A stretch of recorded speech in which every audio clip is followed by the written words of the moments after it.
नमस्कार दोस्तों, आज हम हैं ब्रह्म कुमारी के आश्रम और वहां जानते हैं कि आखिर ब्रह्म कुमारी आश्रम और उससे जुड़ी बातों के बारे में हम ये जानने सीखने के लिए आए हैं।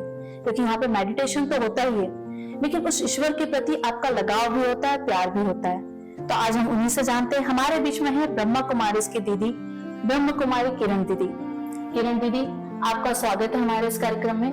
सबसे पहले आप ये बताइए आपके आश्रम के बारे में कि ब्रह्म कुमारी है क्या। ओम शांति। ओम शांति दीदी। ब्रह्मा कुमारी का नाम लेते ही आपको ये ओम शांति शब्द एकदम जहन में आएगा और ये बहुत पॉपुलर भी है। तो ओम शांति का जैसे कि अर्थ ही है, मैं आत्मा हूँ और शांति की बनी हुई। तो नेचुरली हम यहाँ जो भी वर्क करते हैं वो शांति से रिलेटेड है जी। शांति हमारे जीवन की बहुमूल्य निधि है और जीवन के लिए आवश्यक है। ये तो सही है कि हम कहीं बाहर जाते हैं, थोड़ी देर के लिए लॉन्ग ड्राइव पे गए, शांति मिली, या मंदिर मस्जिद में गए, शांति मिली, पर वो आखिर कितनी देर। यहाँ हमारे लिए जो सबसे इम्पोर्टेंट चीज है वो है peace in action. Peace in action. Action सब कुछ करते हुए। आपने अगर देखा होगा यहाँ हर कोई अपना अपना कार्य कर रहा है, लेकिन सब कुछ करते हुए उनके चेहरे पर शिकन नहीं है, स्माइल है सबके फेस पे। दीदी खुश है जी। सुबह से कर रहे हैं और कई बार ये प्रोग्राम्स कई दिन तक चलते हैं और आप देखेंगे कि वो उनकी लाइफस्टाइल में है। तो ये शांति वो कमाई हुई शांति है जो स्पिरिचुअलिटी की प्रैक्टिस से आती, अप्लाइड स्पिरिचुअलिटी हो, माना अध्यात्म को जीवन में उतारने की कला हम सीखते हैं, जिससे हम सब कुछ करते हुए अपनी ड्यूटीज का पालन करते हुए और अपनी जिम्मेदारियां निभाते हुए शांति में रह सकते हैं, खुश रह सकते हैं। अध्यात्म में आपने कहा कि जिंदगी में शामिल करना है, तो उस आध्यात्म को हम अपने डेली रूटीन में, कहते हैं डेली शेड्यूल में कैसे शामिल कर सकते हैं? इसके लिए हम सबसे पहले ये समझ लें कि अध्यात्म मतलब है क्या। अध्यात्म को हम कंफ्यूज ना करें कि ड्रेस चेंज करना है या गेरुए वस्त्र पहनना है या सफेद पीले वस्त्र पहनना है या कोई और। अध्यात्म का मतलब है कि मुझे अध्ययन है अपनी आत्मा का, मतलब मैं सेल्फ अवेयरनेस में हूँ, मैं अपने आप को भली भांति जानती हूँ जी, मैं अपनी वीकनेसेस और स्ट्रेंथ को जानती हूँ जी, राइटिस क्या है, अनराइटिस क्या है ये मुझे पता है, मेरा एनर्जी लेवल क्या है ये मुझे पता है जी, और अपने उस स्वरूप की स्मृति में रहकर उस स्थिति के साथ फिर मैं हर कर्म को परफॉर्म करती हूँ।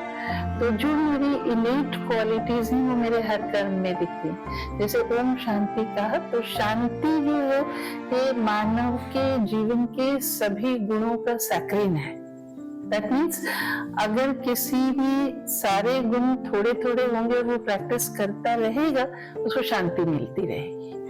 तो ये जो सैक्रिन है शांति गुणों का, ये मेरे जीवन की निधि बन जाती है जब मैं आध्यात्मिकता की प्रैक्टिस करती हूँ। तो इस प्रैक्टिस में कोई बड़ी बड़ी चीज नहीं होती, बहुत छोटी सी चीजें होती है। जैसे सुबह उठते ही पहला थॉट क्या है, मेरे अंदर क्या विचार आ रहा है, उस पर चेक रखना जी।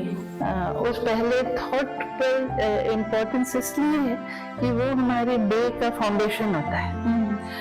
पहली रात को मैं क्या सोचकर सोई थी, फिर उठने के बाद मेरी विचार प्रणाली कैसी रही, फिर जो भोजन हम खाते हैं वो सात्विक है या नहीं है, हम जिनसे संपर्क में आते हैं उनसे हमारे रिश्ते कैसे चल रहे हैं, जो भी कार्य मैं करती हूँ उस समय मेरी स्मृतियां क्या होती हैं जी, और मेरी वृत्तियां कहाँ जा रही हैं। कई बार जरूरी नहीं है हर बार मेरी वृत्तियां सही हो, जब कहीं भी थोड़ा इधर उधर हो रहा है तो क्योंकि मुझे पता है उस ज्ञान के आधार पर, आध्यात्मिक ज्ञान के आधार पर कि ये सही नहीं है, तो उसको फिर कैसे ठीक करना है उसकी विधि हमें यहाँ मिलती है। अच्छा, जो आप विधि की बात कर रहे हैं कि आध्यात्मिक ज्ञान के लिए आपको विधि करनी पड़ेगी, आध्यात्म मैं चाहूंगी कि हमारे दर्शकों को बताएं कि वो आध्यात्मिक विधि आखिर क्या है। आध्यात्मिक ज्ञान की विधि मतलब वो मन के विचारों को मैं ठीक कैसे करूं, उसके लिए मुझे नॉलेज चाहिए, वो नॉलेज मिलता है, ज्ञान मिलता है। उस ज्ञान के आधार से मैं अपने थॉट्स को स्ट्रीमलाइन कर पाती हूँ, तो मेरे सोचने का तरीका बदल जाता है, मेरे थॉट पैटर्न्स चेंज होते हैं जी। और वो थॉट पैटर्न्स जैसे जैसे बदलते हैं वैसे वैसे मेरी इमोशंस अच्छी होती हैं, मेरी एटीट्यूड सही होती है, मेरा मेमोरी बैंक भी बहुत अच्छा होता जाता है और ये सब फिर चीजें हमारे व्यवहार में भी झलकती हैं, हमारे जीवन की शांति पर भी असर डालती हैं। जी जी। तो अगर हम आध्यात्मिक विधि को अगर मनन करें, उसकी प्रैक्टिस करें तो चीजें हो जाएंगी। अब मैं दीदी आपसे ये जानना चाहूंगी, ब्रह्मा कुमारी में क्या मैसेज दिया जाता है? सबसे पहला मैसेज ये दिया जाता है कि अपनी आइडेंटिटी को जानो। जी। आप कौन है, मैं कौन हूँ। जब हम मैं कहते हैं तो हम अपनी आइडेंटिटी के नाम पर बहुत सारे परिचय देते हैं। जैसे कहीं पर हम अपने प्रोफेशन के बारे में कहते हैं मैं डॉक्टर हूँ, इंजीनियर हूँ। कहीं पर हम अपने रिलेशंस के बारे में कहते हैं मैं फला का बच्चा हूँ, बच्ची हूँ, पति हूँ, पत्नी हूँ।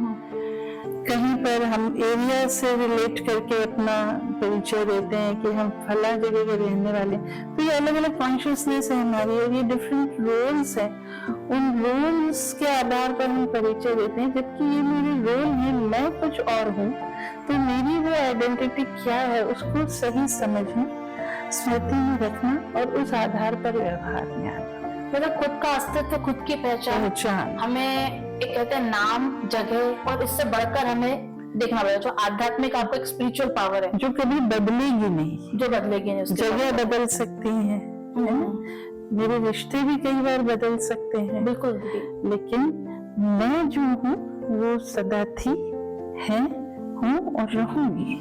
दीदी आप युवा पीढ़ी को मतलब ब्रह्मा कुमारी में जुड़ने के लिए, या कहा जाए कि यहाँ का एक पॉजिटिव मैसेज आप हमारे युवा पीढ़ी को क्या देना चाहेंगे? युवा पीढ़ी से हम यही कहेंगे कि आप अपने करियर को लेकर कॉम्पिटिशन्स में आ रहे हैं, बहुत सारे कॉम्पिटिशन्स फेस कर रहे हैं। कई बार उन कॉम्पिटिशन्स में सक्सेसफुल भी हो जाते हैं, जी, अर्निंग भी कर रहे हैं, लेकिन अपने विचारों की स्टडी जितनी होनी चाहिए, अपने अंतर जगत का ज्ञान जितना होना चाहिए, वो ना होने के कारण बाह्य जगत में बहुत सारी अचीवमेंट कर रहे हैं और अंदर से खाली हो रहे हैं। अंदर से खाली होने के कारण बाहर का थोड़ा भी प्रेशर होता है तो वो बर्दाश्त नहीं कर पाते हैं। जैसे कोई प्लास्टिक की बोतल है, अंदर अगर पानी से भरी और उस पर प्रेशर डालो तो उसका कुछ शेप चेंज नहीं होता, लेकिन अगर पानी नहीं है उसमें और उस पर फिर थोड़ा सा भी आप अंगूठे से भी जरा भी प्रेशर डालोगे तो वो क्रश हो जाएगा। तो इसी तरह जब हम सेल्फ अवेयरनेस में नहीं होते, अपने बारे में कुछ नहीं जानते, तो हम बिल्कुल खाली होते हैं अंदर से और बाहर का थोड़ा सा भी प्रेशर हमको अफेक्ट कर जाता है और इस कारण फिर हमारी लाइफ में कई तरह के प्रॉब्लम्स आती हैं, कई प्रकार के व्यसन लग जाते हैं, रिलेशंस ठीक नहीं चलते हैं, ब्रेकअप्स होते हैं, फिर सब कुछ होते हुए भी जीवन खाली खाली सा महसूस होता है। तो इन सब चीजों से उबरने के लिए ये जानना, स्वयं के बारे में पूरा ज्ञान होना, ये हर एक की आवश्यकता है, फर्ज है जी। हर एक का पर्सनल फर्ज है ये कि वो खुद को जाने, समझे और उस आधार पर व्यवहार करे। जी बिल्कुल। दीदी मैं आपसे ये जानना चाहूंगी कि यूथ को मोटिवेट करने के लिए, ताकि वो आध्यात्म से भी जुड़े, अपना ध्यान भी रखे, परिवार और समाज के लिए भी अच्छा काम करें, तो वो आप शॉर्ट एंड स्वीट क्या बोलना चाहेंगे? इसके लिए ब्रह्मा कुमारी में जो हम करते हैं, हमारा एक यूथ विंग है और उसमें युवाओं से रिलेटेड बहुत सारे अलग अलग प्रोग्राम्स ऑर्गेनाइज किए जाते हैं। जैसे एक यूथ के लिए कैफे भी है, डिजिटल डिटॉक्स के भी प्रोग्राम्स होते हैं, क्योंकि आजकल मोबाइल एक बहुत बड़ी समस्या है युवाओं के साथ, और केवल युवाओं के साथ ही क्या, हर एक के साथ। तो ऑन स्क्रीन आपका टाइम कितना बीतता है, अपने आप को आप कैसे देखते हैं, क्या आज से 5 साल बाद आप अपने आप को क्या देखना चाहते हैं, या आज से 5 साल पहले आप अपने आप को क्या देखना चाहते थे और अब आप क्या वैसे जो चाहते थे वो हैं या कुछ और बन गए हैं। तो ये सारी सोच, इसके लिए अलग अलग सेमिनार्स, अलग अलग छोटे छोटे प्रोग्राम्स, कभी बड़े लेवल पर, कभी छोटे लेवल पर, कभी रैलियां, ये सब अवेयरनेस के प्रोग्राम होते हैं। और आप देखेंगे कि ब्रह्मा कुमारी में जो समर्पित लोग हैं वो ज्यादातर यूथ हैं आप देखेंगे कि इनमें जो आते हैं और कार्य करते हैं, इनका जो कंस्ट्रक्टिव वर्क करने का जो अंदर से जो लगन आप देखेंगे, उससे आप समझ जाएंगे कि ये नॉलेज ऐसी है कि उसको पाने से व्यक्ति की उम्र अपने आप ही कम हो जाती है। जी, आप देखेंगे यहाँ के 60 साल के वृद्ध भी जवानों से ज्यादा सकारात्मक और खुश दिखेंगे आपको। वो थिंक पॉजिटिव वाली चीज है और आपके आत्मा से जुड़े हुए हैं। कई बार हम कहते हैं कि यूथ, यंगनेस जो है depends on the mind, status of the mind, not on the body. Very good दीदी। दीदी आपने बहुत अच्छा नॉलेज दिया है। दर्शकों, मैं आपसे एक चीज कहना चाहूंगी कि जब दीदी ने कहा कि यूथ को आपको मेंटेन रखना है तो आपको आध्यात्म से जुड़ना पड़ेगा, और आध्यात्म से जुड़ना है तो जिंदगी में शांति लानी होगी, और शांति चाहिए तो आपको ब्रह्म कुमारी के आश्रम आना होगा, जहां आपको आध्यात्म से, माफी चाहती हूँ, मैं फिर से बोलना चाहूंगी, जहां आप आध्यात्म से जुड़ते हैं और आध्यात्म में जो सुकून है, जो शांति है, वो आपको विश्व में कहीं और नहीं मिल सकती है। इसलिए आप अपना ध्यान रखिए और हमेशा खुश और प्रसन्न रहिए, क्योंकि जिंदगी में हमेशा एक ही चीज होती है जहाँ हम सब लोग बोल देते हैं, ओम शांति।